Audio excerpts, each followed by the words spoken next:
over your next 5 to 25 breaths, you're going to feel layers lifting off of you, and the tension is going to unwind. The pain's going to start to break up and release because that pain was never the real you. And what you're doing is aligning with the part of you that's one with everything, your own life force energy, and that unconditional self-love. And when that happens, you are breaking free from the cellular memory that you inherited and experienced and absorbed and all the pain. The baggage that you had, the heaviness, it is replaced with openness. And now you get to call what you want to be in there, right? I replace all that space with my own divine essence right now.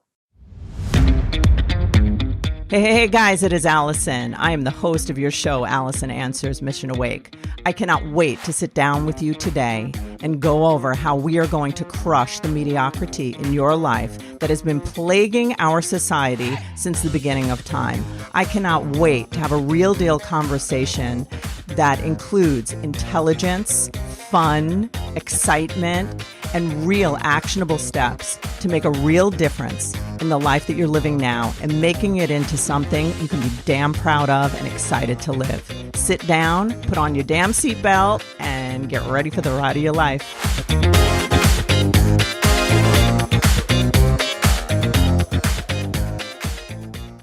Hey guys, how are you today? I have Brett Cotter as my guest today on Allison Answers podcast. Brett Cotter has over 20 years experience helping people break free from stress, anxiety, and traumatic memories. He brought his signature method to Fortune 500 companies, hospitals, schools, nonprofits, military bases, disaster sites, and world-renowned retreat centers. Brett's approach is compassionate, and he blends both Eastern and Western philosophies. He is a regular contributor to the Meditation magazine and is the trauma specialist for their meditation teacher program. Just a quick little blurb about him is that just he has the pathway from his own trauma. It led him to start meditating, which led him to start his coaching practice, which led him to then launch something called the Stress is Gone. It's like a signature method for relieving people's stress and anxiety.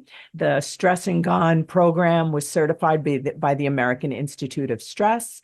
He founded the Stress is Gone organization to better serve veterans, first responders, and communities suffering from tragedies, which is so super cool. And he has written the book, 3 Keys to Managing PTSD. And that is just, to me, I love hearing that. He raised over $12,000 on a GoFundMe to distribute a PTSD book to every homeless veteran living in a shelter in New Jersey. That's just a little bit about Brett. I'm looking so forward to getting to know him further and for you to get to know him further and see how not only we can help our own stress and our anxiety, because all of us, suffer from that in different ways, all the way on the continuum to helping others who are really significantly suffering and even homeless with PTSD and unrelenting trauma and all of that that's inside of us. So without any further ado, I'm looking forward to our experience with Brett Cotter. Hey, guys, how are you today? It is Allison from Allison Answers and Logger Counseling Services. As I mentioned before, this is Brett Cotter. He is the man who I described in all of his wonderful accolades and the things that he's doing to help other people and to really, really address the anxiety and stress that most of us feel on all different levels. So without any further ado, I just want to welcome you. Thank you so much for coming on this show. And we would just love to hear about you and about your work, how you started. I would want to know your methods. Thank you so much for having me on. There is a ton to talk about. Yeah. I'm so excited to talk to you because you're in the field, and I just am really excited about the conversation. So a little bit about me. I'm just a guy from Queens. My mother raised me and my brother John, went to St. Francis Prep in Queens. Shout out there. Then went to SUNY Albany, studied psychology. And then a year after starting work in Manhattan, my company relocated me to California. When I was in California, that's where my kind of awakening happened, right? Got into meditation, holistic healing, this whole idea of emotional healing, and kind of got indoctrinated into that whole world out there. And that was really a big physical move for me, and like cutting of old ties and allowing myself to be kind of like reborn in a way, Wow. with a whole new mindset. Hmm. And how did meditation transform you? I mean, I know it transformed me. So I would love to hear your story on that. Yeah, so it still transforms me every day. Meditation to me, well, I'll give you like a little bit of the backstory, how it even came about, right? So one night I'm reading a book, and in the chapter that I'm starting, it says, in order to proceed, you have to learn this type of meditation. I think it was called the cities meditation. So I stopped, closed the book, went to bed, and an ex-girlfriend called me at 3 in the morning out of nowhere. And she's like, Brett, I know we haven't spoken in a long time. I just had an important message for you. I'm just like getting called to tell you that you need to meditate. You have to learn how to meditate. So I'm like, this is crazy because I just read that in a book. So we get off the phone. I'm sitting there and now I'm like bugging out. I can't sleep. So I turn the TV on and there is Joel Osteen. And I've never seen him before at this point. And he's going like this, you have to learn how to meditate with his hand out. Wow. So Love it. now I'm like, okay, universe, I get it. I have a really thick skull. They had to knock 3 times to get in.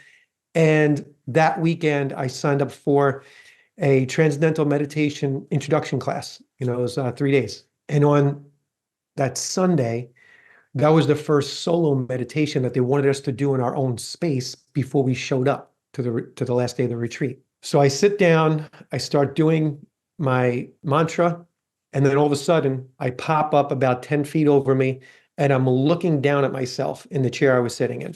Then I start feeling a lot of energy coming toward from my right. I look over, there's a lot of light. So now I'm still my body is still in the chair meditating. I have the view from up top on the loft.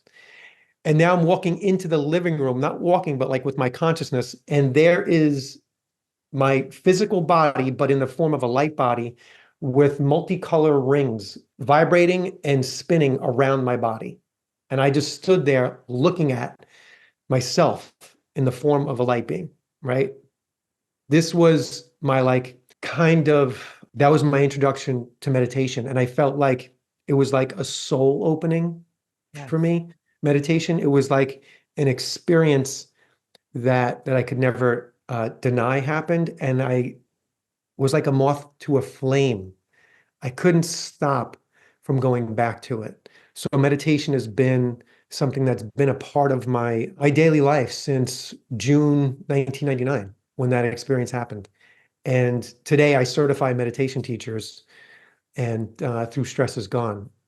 So it's always been an amazing part of my life ever since that day. And that opening and that awakening, that moment and that meditation kind of like opened up many new possibilities for my life. And it created a whole new path that I was on, previous to that day. And this is, 25 years later.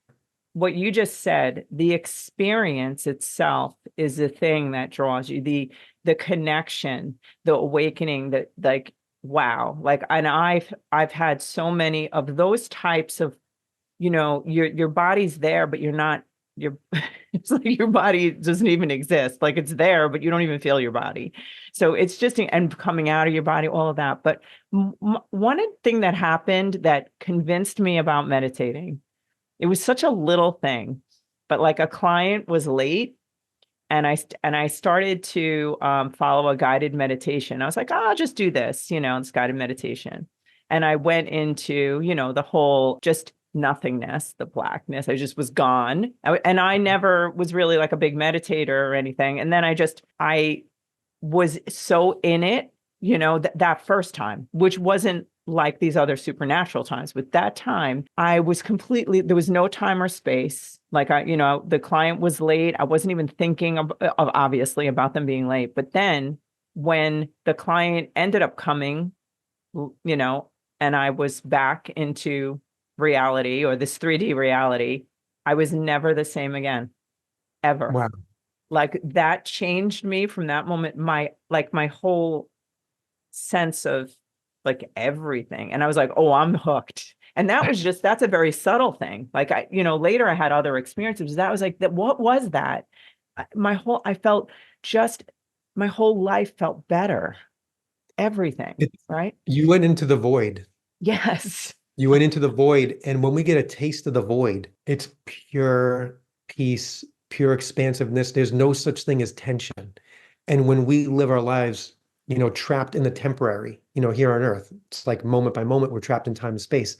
When we get a taste of timelessness, limitless space, it's pure freedom. It's pure mind opening. It's like pure consciousness. So when we get a taste of it, our life becomes better because we remember it and we're like, oh, because that's there, this isn't so bad. Like, you know what I mean? Because I know I have that somewhere.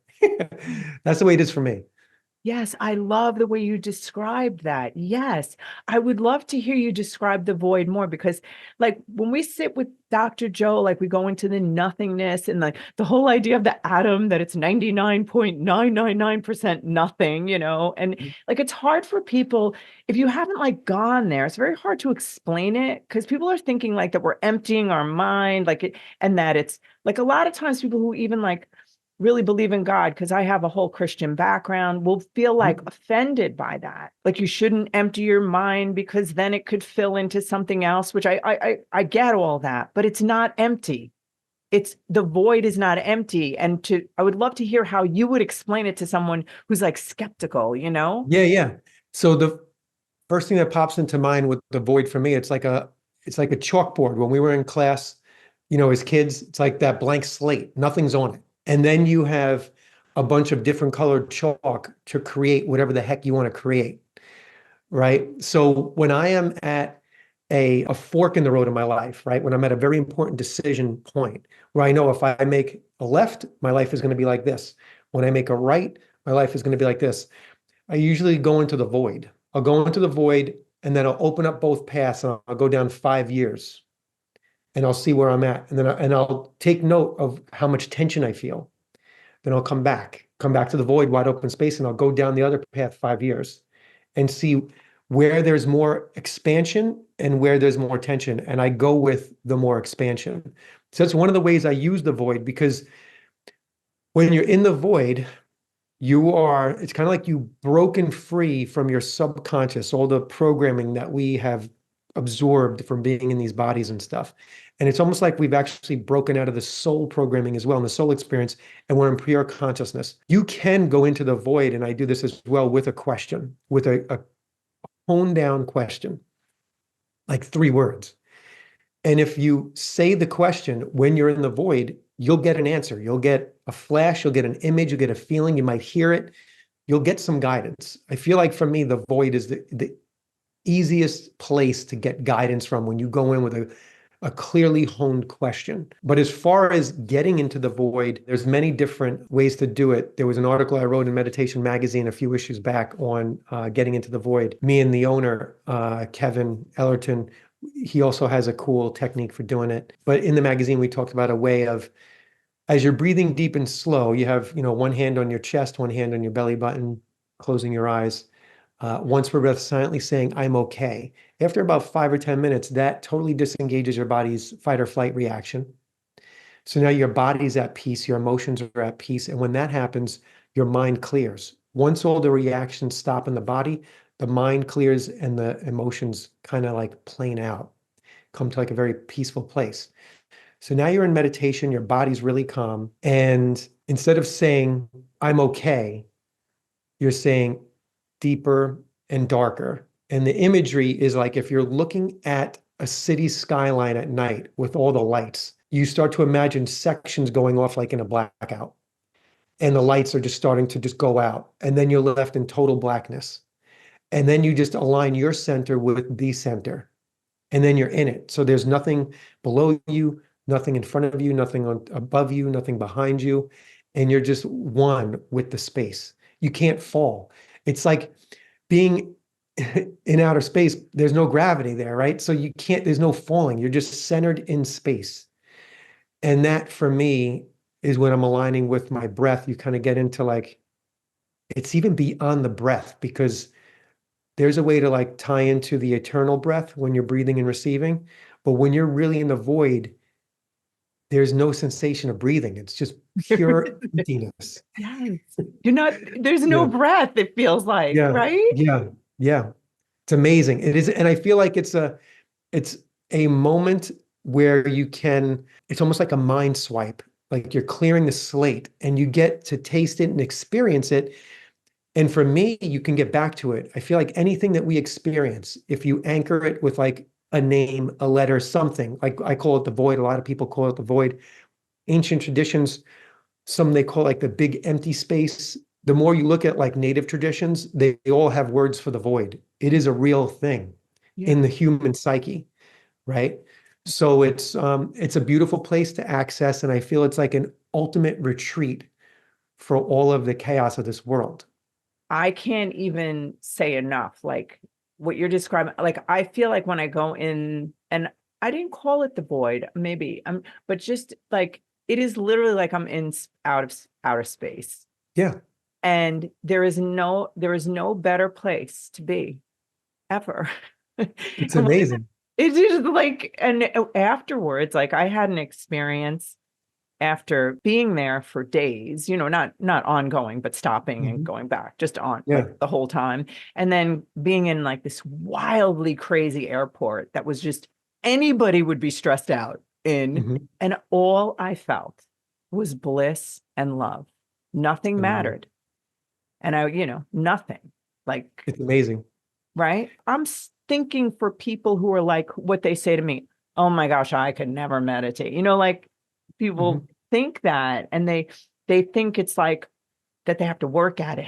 Like you just described it, but it came that day that I went into that blackness, right? That day when I was waiting for a client, I did not expect it. So I had no expectations. I was like, oh, let me just try this. And it just happened. But I think people go in really trying. Any advice for people who just never meditated?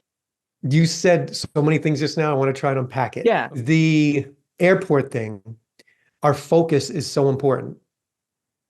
What you were focused on is like that memory and that consciousness, and that was still in your consciousness. That's why you could be around mass chaos and stress, because your focus was still there. It was still connected to that total emptiness and inner peace. So when we have accessed inner peace, we can let it expand into our walking everyday lives, right? It's just accessing it, marinating in it, letting it saturate into our bodies and into our reactions. And then when we get out and go about our day, you just have it in the back of your mind. Oh, yeah, that place.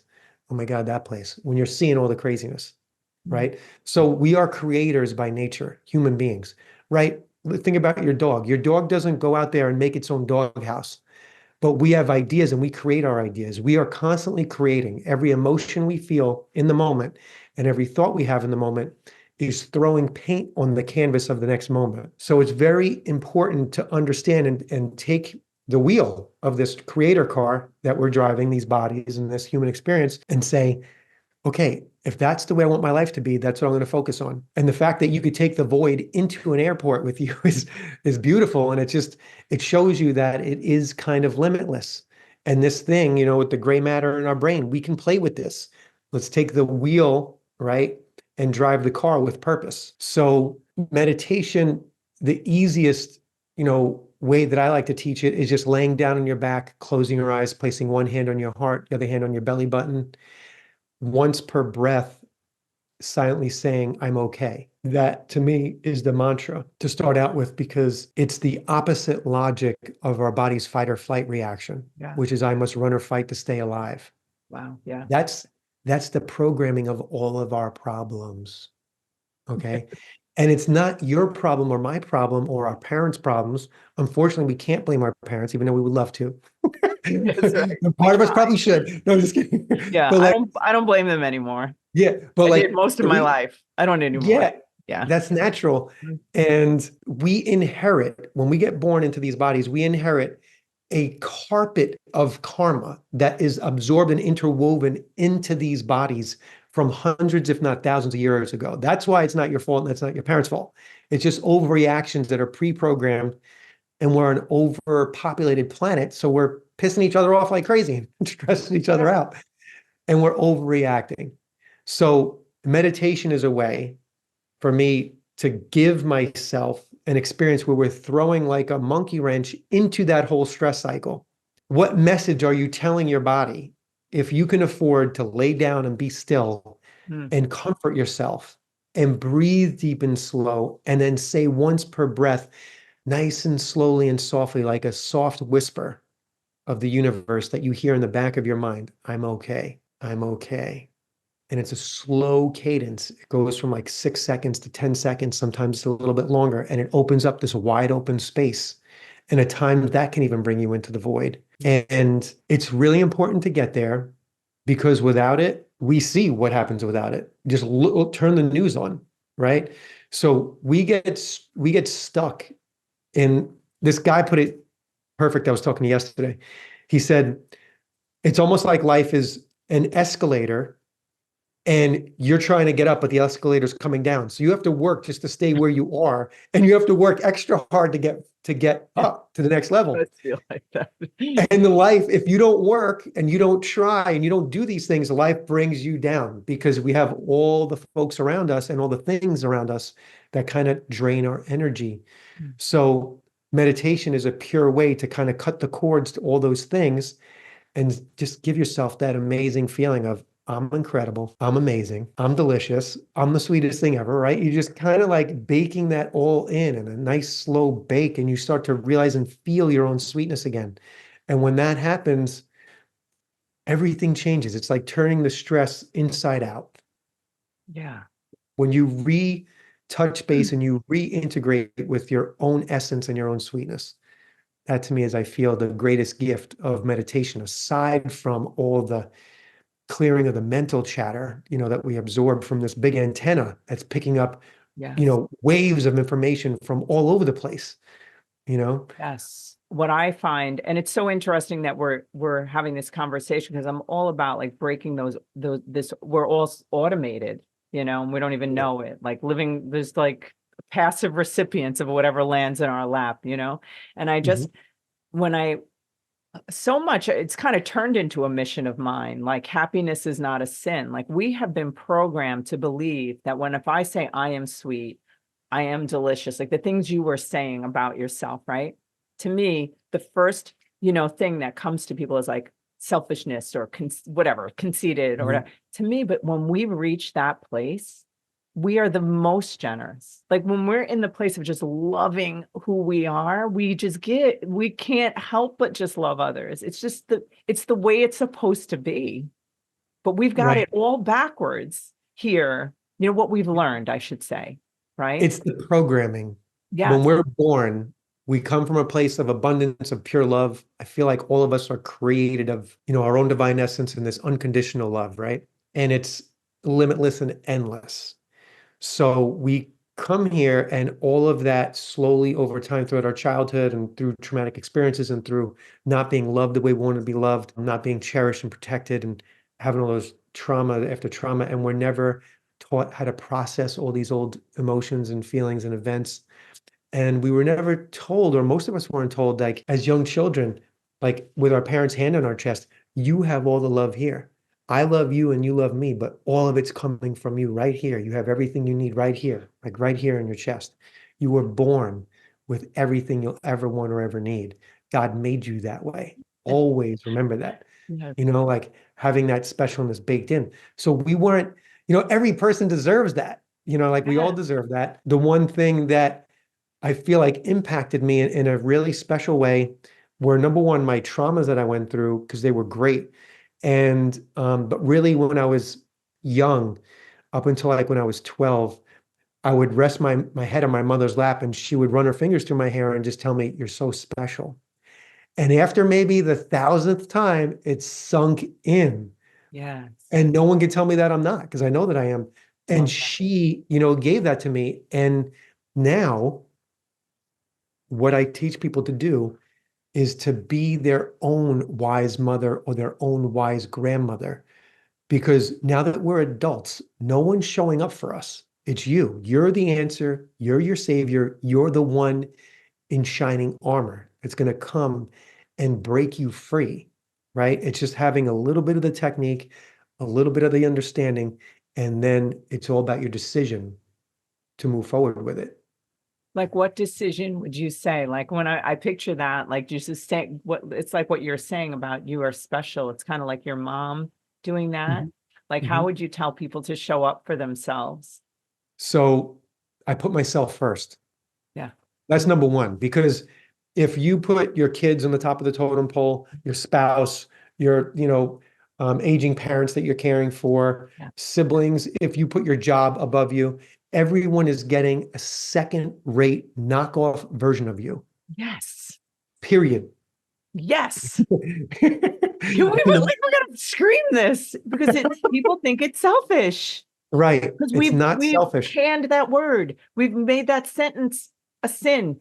Putting yourself first is selfish. Like we've learned that. It's not true. So we can't give anything that we haven't received. If we do, we're drained. Okay.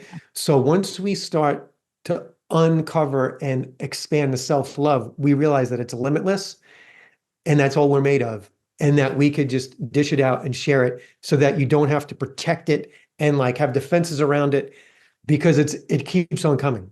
Yeah. Right. So It's that's the really, first thing, putting yourself first. I put myself first. That is um, an incredible mindset shift that is limitless in itself. Okay. And when I first got into this kind of like, even before that meditation experience, I went in, I was in like an opening, a mind expansion kind of phase in my life. And I decided to write down like 10 things I always wanted to do just for myself. Because at that point, I started realizing like, I'm making all my decisions based on the things I think I should be doing, yeah. based on what other people told me, going to school, and I'm like, well, what do I really want to do? Mm, Just for me. yes. And I was in a relationship at the time, and I did these things, these 10 things by myself, right? So the first one was Brazilian jiu-jitsu classes. I came out of that first class with a high that I can't even explain. It was the most amazing thing because I did something just for myself, right? And then the next one, I was like, this is amazing. I looked at the list again. The next one was indoor rock climbing. I did that. That was amazing. And then I'm like, did the next thing. Well, I looked at the list. I started reevaluating. I'm like, let me look at this list again. So the third thing was learn how to, the meditation was on there. And then get to know God was number 10. Get to know God was number 10. So then I moved God up to that next one. I moved that up and read this book called Conversations with God by Neil Donald Walsh. And that just was like, and then everything's, started opening up from there, but really just putting yourself first. So basically, we're trapped in mediocrity, and most of us feel that we're living, but we're not really alive. And what I say to people is look at your daily calendar on your phone and on your computer. What are you doing? If you're surviving 10 hours a day, right? If everything in there is about survival, you ain't living. Okay. Exactly. And if the last 2 hours of your night are about coping, watching some TV to numb out the rest of the day, or just doing things that aren't inspiring, but are almost like band-aids for all the BS that you had to endure, you're caught up in the matrix. Okay. You are living in the program. And that's why you feel like you're not alive because there's no inspiration and there's no spontaneity in your life and there's no joy. So those three things are imperative. So the first thing that I start out with the members in our, the Stress is Gone membership, or when I'm coaching somebody, is you have to start with at least 10 minutes of joy and then 10 minutes of meditation. So the joy is usually around making a playlist of 3 to 5 songs that are your favorite songs and cutting loose with dancing and singing to those 5 songs. It's a must-have. You can do it in your car. If you can't dance obviously in your car, but it's still fun as hell. But in the house or in the car, you have to fit in those 10 minutes with your top 5 playlist. Then you have to make 10 minutes time to meditate. I don't care what time it is, it has to happen. It could be when you're going to sleep, but it just has to happen. Those two things. So when there's joy and then there's the mental clearing, now you're creating like a polarity that's going to bring the goodness back into your life. Okay. But you have to start there. And then you expand those two things from 10 minutes to 15 minutes to 20 minutes. And now you're starting to really change your daily program from being run down with no energy to like, this life is about me because your life is about you. Believe it or not, you can choose how to live it. Like take a rock and just imagine throwing it through your calendar and busting it into a million pieces, letting them fall and be like, what do I really want to do with my day? What is most important to me? There was a comedian on a podcast recently, a very controversial one, but he said something brilliant. He said, if you love me or hate me, I don't care, but if you do this, you're going to be a better person. Because when you lay down at night, rationalize to yourself that this was your last day. Like this was it. That was your last day. And then identify what's most important to you in your life. And then when you wake up the next morning, think about again, okay, if this is my last day, this is what's most important to me in my life. And live your life from that place. It might be your relationship with your spouse isn't that great. So then you might want to say something or do something to kind of bring some repair. Or your relationship has lacked with one of your cousins or your child or whatever it is. Or it's about something that's been eating away at you for 2 years that you wanted to get out there, like starting to write on a book or going into painting classes, and you just do it. You're like, if this is my last day, I'm going to do it. I'm starting it, right? And even if you give it a half hour or 15 minutes in that day, as long as you're giving it to the most important thing, you're taking your life back. Love that. You're Yes. taking your life back from your calendar, from being programmed by the freaking BS matrix that we live in, right? Yes. So start to plug in your stuff to your calendar, plug in your stuff. People think of stress. Like if I own counseling centers. I have multi locations. Like there's a lot of stuff that comes on my plate, right? Yeah. So, and I want to live the best. I believe in creating my life. So I'm always like Mhm. creating, but how would you tell someone who's like skeptical again?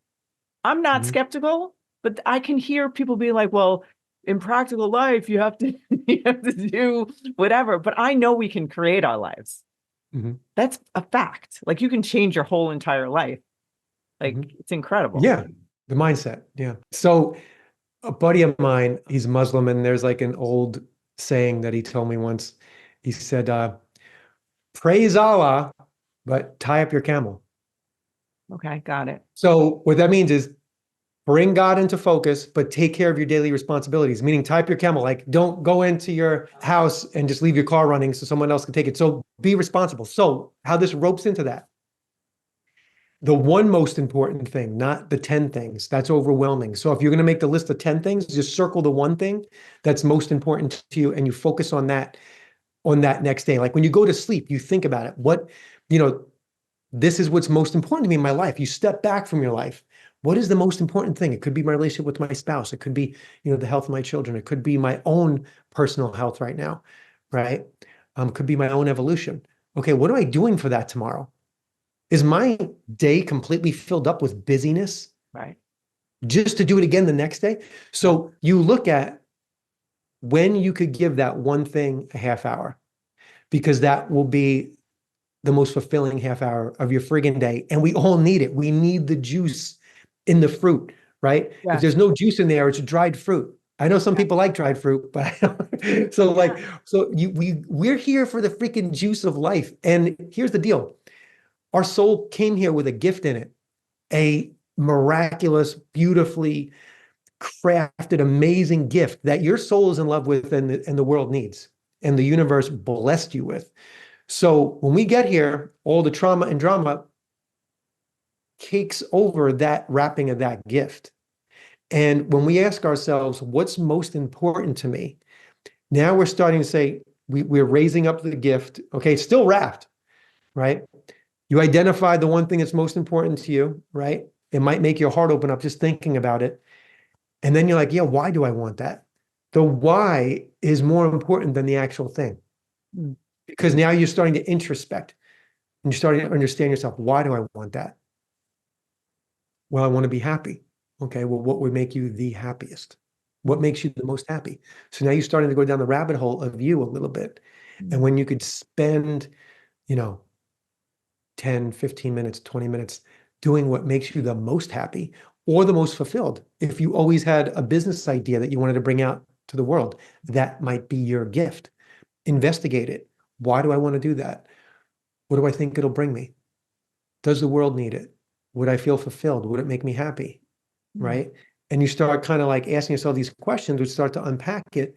And then it starts to come out into the open on the table. And now you could start spending 5, 10, 20 minutes, right? And then it starts to grow.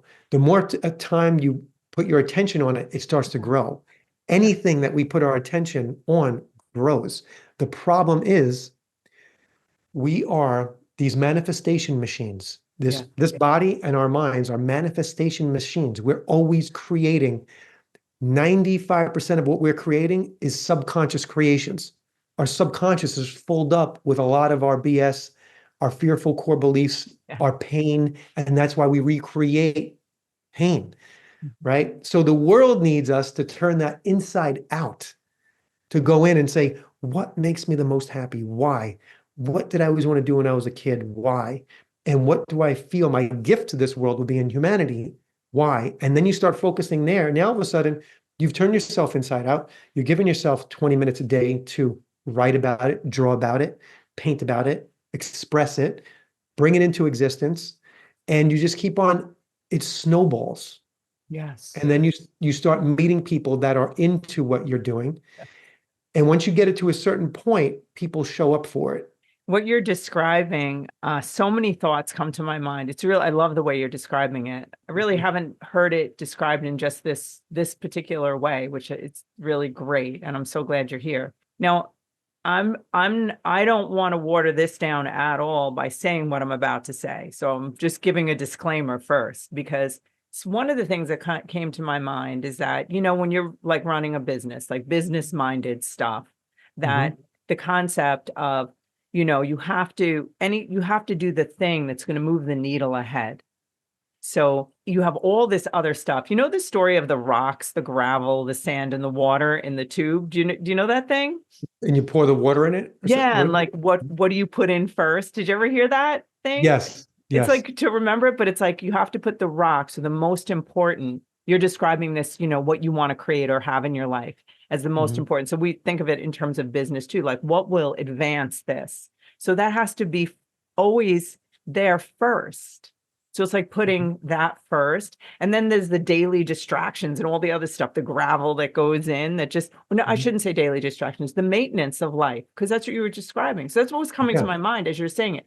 I'm not trying to make it, I'm almost making it logical, because a lot of people who listen here are also like entrepreneurs. And I Mhm. know they also are into meditating, but to be able to put it into the spiritual concept and also like put it alongside like an entrepreneurial concept of reverse engineering and like Mhm. it's really putting what is going to create growth first, right? Is that the same kind of thing? What I found is Yeah. when you hone what it is, the best results come the quickest. And Like when you it, overthink the it, truth, you mean?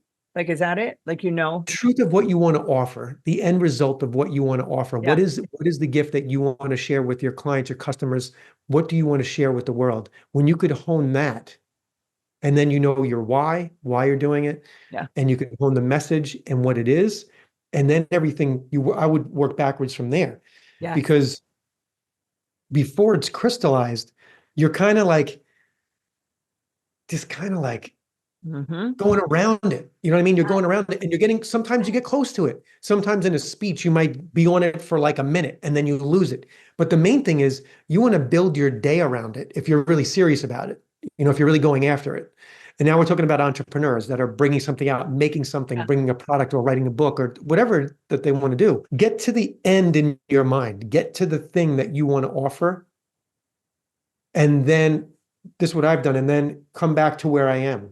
And then I like to see what are the steps right to there. Sometimes I could just jump right to the thing. And in my workshops and the coaching, I jump right to it, the thing where I want to be. It creates like a magical bubble of healing and unconditional self-love where we're just letting go of trauma and pain. But that's not, I haven't figured out yet how to have that just happening nonstop, right? It's like in the bubble of a session or a retreat or a workshop. So, but the ideal, I see it in my mind, right? So then I create, apps and books and pamphlets and, meditation classes and things so people can drop into that vision. Yeah. But it's these And actionable steps. right. But, Yeah. and then I just want to say sometimes, but if there's so many different things with stress is gone, and this is tough when I talk with like business coaches and consultants and stuff. We start the conversation here because we have a goal in the conversation to create something. And then literally like 8 new products come out of the conversation. So the ones that have been working with me for a while, we joke, we're like, all right, we got to reel it in there. Yes. Because so much wants to be born from this, but we have to figure out in technology, it's called master data. What is your master data? What are the 3 or 4 components in this thing at the most finite level? What is in there? What is it? And when you talked about the atom in the beginning of our, time here, it was like you have to figure out what's in the atom of this thing, Yes. and it's getting in touch with it at the most, honing it to its most fine crystalline version of it, and then expanding it from there. That's what I feel. That's why the beauty of that is just the inward journey of what it means to you. And it's your gift that you were born with. So the way you figure it out is by diving deep, and then it's the action steps. Because when you dive deep and you start bringing it out, the action steps are so amazing and fulfilling. That's just what I found Yeah. when you're on it, when you got it, when you got it, when you got that thing that you want to share. This right here, this is so good because like when you're describing, I always talk about like the apple seed, like Hmm. there's so much data in there, right? Yeah. That little deal, right? And it Yeah. becomes whatever. So with that idea of getting so small, like going into the void or the nothingness and finding like really whatever that like spark is, Hmm. like I know I could feel it when you're saying it. I'm curious, and I'm asking these questions. I ask them for myself because I'm just talking about. I think that, and then just asking them for everyone else because I'm with you on this. I'm curious about like I use me as an example. I'm living my whole life, right? I'm going to right. In the beginning, it's like I'm all programmed, getting more and more programmed, trauma, just a lot of bad, whatever, all different things in my life, being neglected, whatever, and building not good enough, all the different Hmm. core beliefs that we build as we're moving forward and growing and tumbling through it all. And I've had some really serious trauma in my life. I lost my husband he died by suicide like Oh my God. I'm two so sorry to hear that. yeah, like beyond like 2.5 years ago. So the only reason I bring it up, I hate bringing it up because I never know if I'm going to cry, but the reason I bring it up is because I wonder, I'm continuing, like I wrote a book, I'm doing all of these things you're describing, and I'm continuing to, and then I have this thing that I never expected to happen. So I always wonder that I think the life is the whole bag, but there's all of it together and the process of going through all of these things. But I'm not even sure what my question is. I guess my question is, as somebody's moving through and they're getting older and older, which I am, like, We and all are. and I've built a lot. But when I think as growing beings, I'm always like seeing the next thing, which is cool. But Hmm. my question is the process of the Yes. whole thing and continuing to have really bad things happen, right?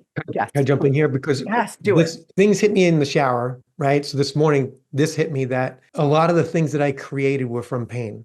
Yes. Hmm. Okay. Now, I was subconsciously sharing that pain karmically before I started my wake up process, right? Through activating and spreading more pain. Then in my wake up process, I started to reverse that karma and started to spread more love, inner peace, things like that, right? The book that I wrote, The Three Keys to Managing PTSD, that was dedicated to my father, that was created after he passed away, right? After I cried for like 6 months straight, another technique about how to connect with past loved ones came from that phase of my life. After bawling and crying and processing the feelings, I started writing the book. And 6 months after that, published the book. So a lot of things that I've created with Stress Is Gone came from pain.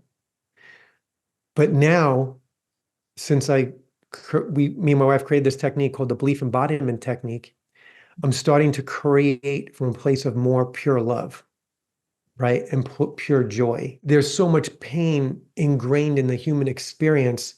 It's kind of like we're almost hardwired to do it this way. Okay. And it's like an outlet when we can take action and do something after a tragedy, it helps us deal with it, Yeah. right? It helps us deal with it. What I'm learning is just diving deeper into the feelings and becoming completely at peace and releasing all of the pain.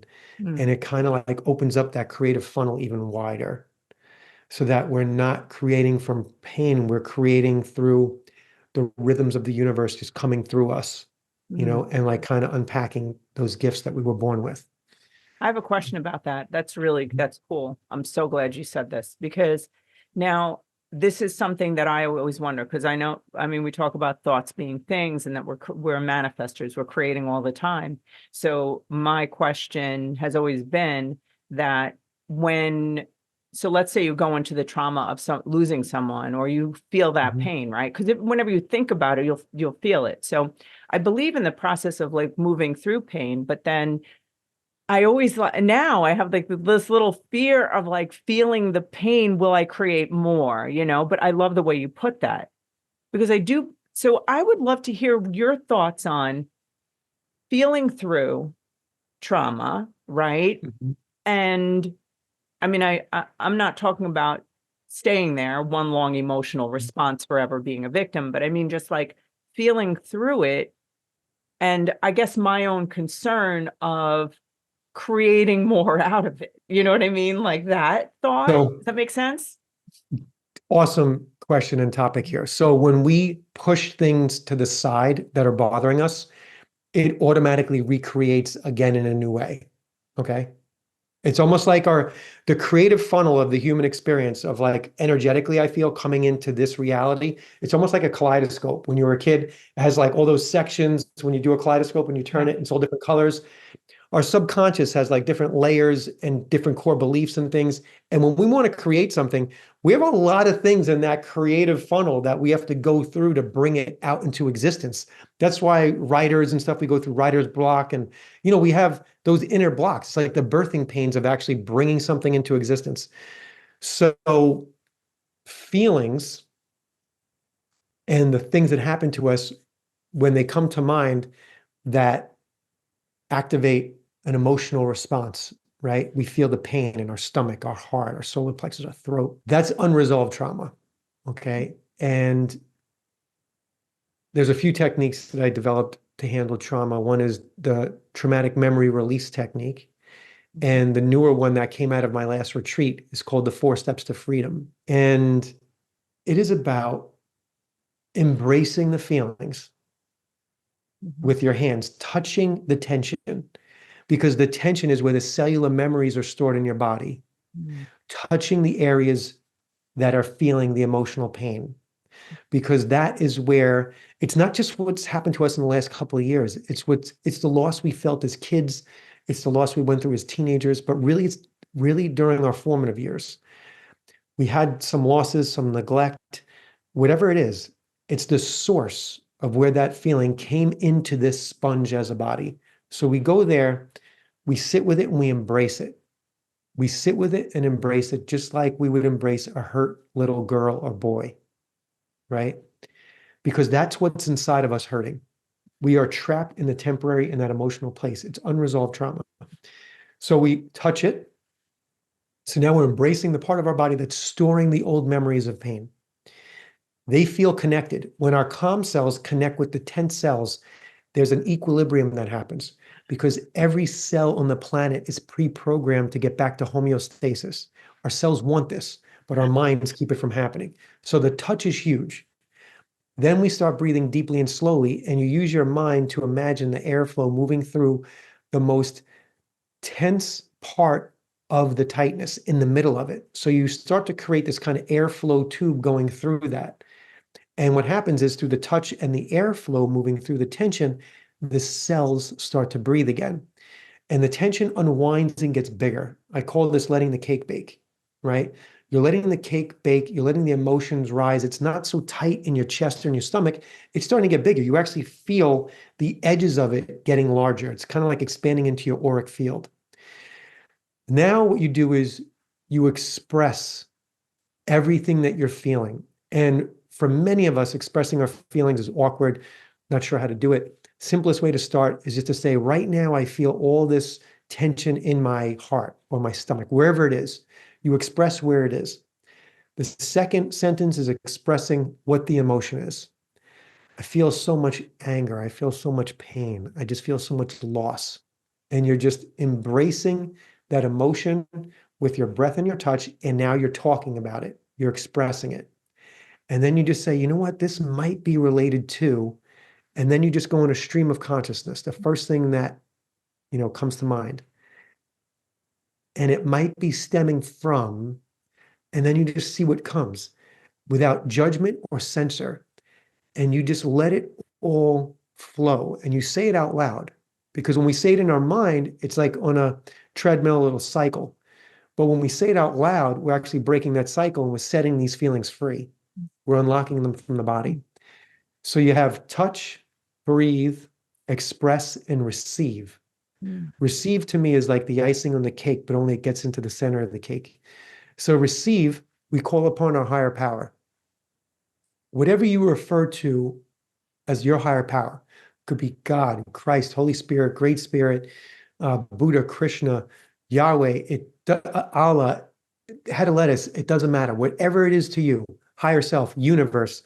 One client referred to the higher self or, God as friend. I love that. So whatever you refer to your personal higher power, if you don't believe there's a higher power, you could say the universe, okay? So you want to connect with this thing that is currently, like, let's say, bigger than you. In reality, it is you, but while we're in pain, we're connecting with the part of us that's one with everything. Then you command that part to shine light through the center of the pain in your body. So you call out the pain. So for me, sometimes I'll say, Holy Spirit, shine your light through all the pain in my heart. Unlock it and release it from the inside out right now. Love that. And then you continue to breathe deep and slow. Over your next 5 to 25 breaths, you're going to feel layers lifting off of you, okay? And the tension is going to unwind. The pain's going to start to break up and release because that pain was never the real you. And what you're doing is aligning with the part of you that's one with everything, your own life force energy, and that unconditional self-love, right? So what you're doing is calling in the universe into these karma bags of pain, these bodies, and you're introducing it. You're introducing the temporary, the pain body to eternity. And it all starts to unravel. And when that happens, you are breaking free from the cellular memory that you inherited and experienced and absorbed and all the pain. And as you're breathing and receiving, more space opens up.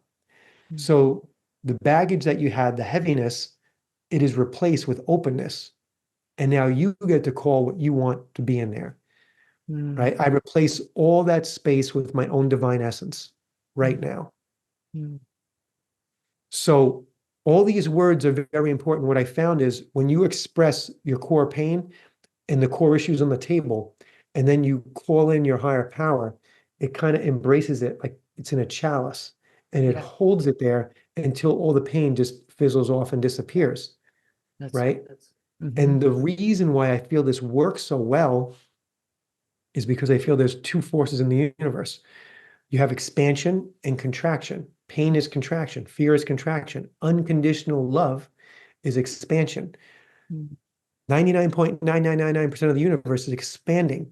That's why love always wins. That's why this works, because you get into flow with the universe when you're calling in your own divine essence for expansion. So that's my take on that. Oh, God, this is good. This is damn good. Thank you. I'm so glad you came on here. Guys, thank you so much for listening to the show. I just want to say to you that we are all together a part of the Mission Awake, a mission that's going to stop the mediocrity that's plaguing all of us. So if you got something here today, I ask that you would be a part of this mission and you'd share it with whoever you can. Take a screenshot of the show and share it on your Instagram. If you are looking for me, you can find me on social media platform Instagram, Allison Answers, or Lager Counseling Services. And give us a review and subscribe if you could to YouTube, Allison Answers. That's where you're going to get a lot of content. I drop stuff every day, goofy stuff, all different kinds of stuff. 5-minute videos that just get you moving in your day. Have a great week. See you next time.